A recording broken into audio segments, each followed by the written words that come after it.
Hello, my dear students. In this lecture, we are going to see one previous year GATE numerical. This question was asked in GATE 2021. Means this is the latest question. This question is basically on all the cycles. That is, in applications of thermodynamics subject, whatever maybe cycles we have seen on these cycles, the question is based.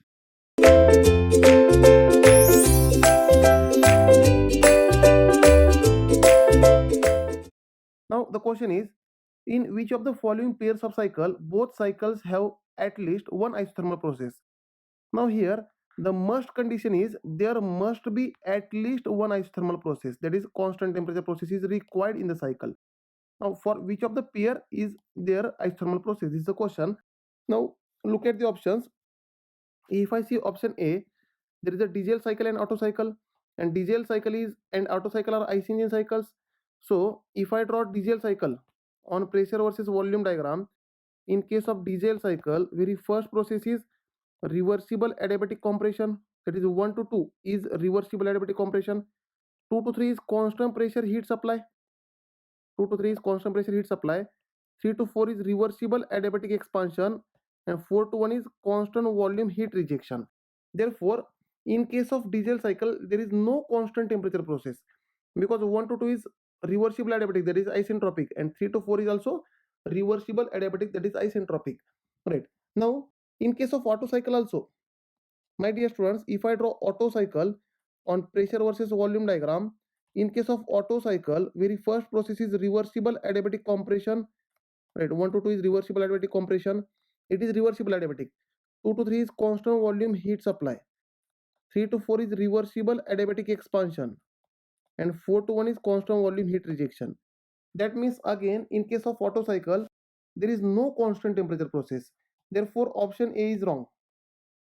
There is no constant temperature process. Now second is Carnot cycle. Now my dear students, in case of Carnot cycle, let us draw this Carnot cycle. If I draw Carnot cycle, here the expansion and contraction are reversible adiabatic, but heat supply and heat rejection are constant temperature.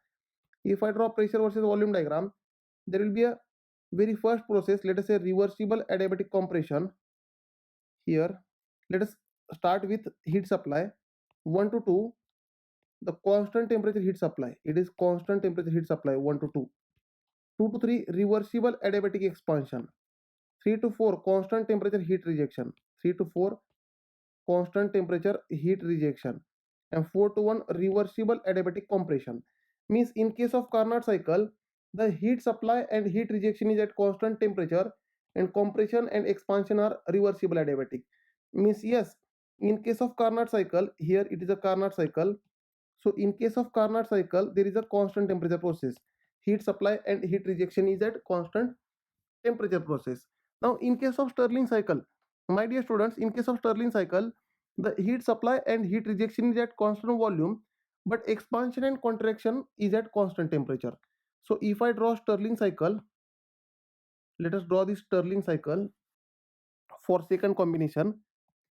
Here if I draw pressure versus volume diagram, very first process, that is constant temperature compression, 1 to 2 is constant temperature compression, 2 to 3 is constant volume heat supply, 3 to 4 is constant temperature expansion, and 4 to 1 is constant volume heat rejection.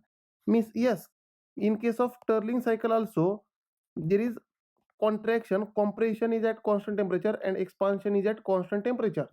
And for Carnot cycle, heat supply is at constant temperature, heat rejection is at constant temperature. Means yes, in case of Carnot cycle as well as in Stirling cycle there is a constant temperature process, there is a constant temperature process. Therefore answer for this question is option B. Now let us again see Brayton cycle. Now my dear students, in case of Brayton cycle the compression is reversible adiabatic, heat supply is at constant pressure, expansion is reversible adiabatic, and heat rejection is at constant pressure. Means in case of Brayton cycle heat supply and heat rejection are at constant pressure and compression and expansion are reversible adiabatic. And similarly in case of Rankine cycle also similar processes as compared to Brayton cycle, that is heat supply and heat rejection in case of Rankine cycle is at constant pressure, and expansion and contraction are reversible adiabatic. But the difference between Brayton cycle and Rankine cycle is that in case of Brayton cycle air is used, and in case of Rankine cycle steam is used. Therefore, Brayton cycle is also called gas turbine cycle. Rankine cycle is also called steam turbine cycle. Now, my dear students, Bell-Coleman cycle. Bell-Coleman cycle is one of the refrigeration cycle, and Bell-Coleman cycle is exactly opposite to Brayton cycle. Means Bell-Coleman cycle is a reverse Brayton cycle. Now, this Brayton cycle is nothing but clockwise cycle, and if the same Brayton cycle is made anti-clockwise, then it becomes Bell-Coleman cycle. In case of vapor compression cycle, there is a compressor, that is reversible adiabatic compression in compressor. There is a condenser where at constant pressure heat is rejected, and there is a throttle valve, that is isenthalpic process, and there is an evaporator where at constant pressure heat is absorbed. Therefore, again in vapor compression refrigeration cycle, there is no constant temperature process. Therefore, for this question, option B is the correct choice. Thank you, dear students. In next lecture, we will see one more numerical on this topic.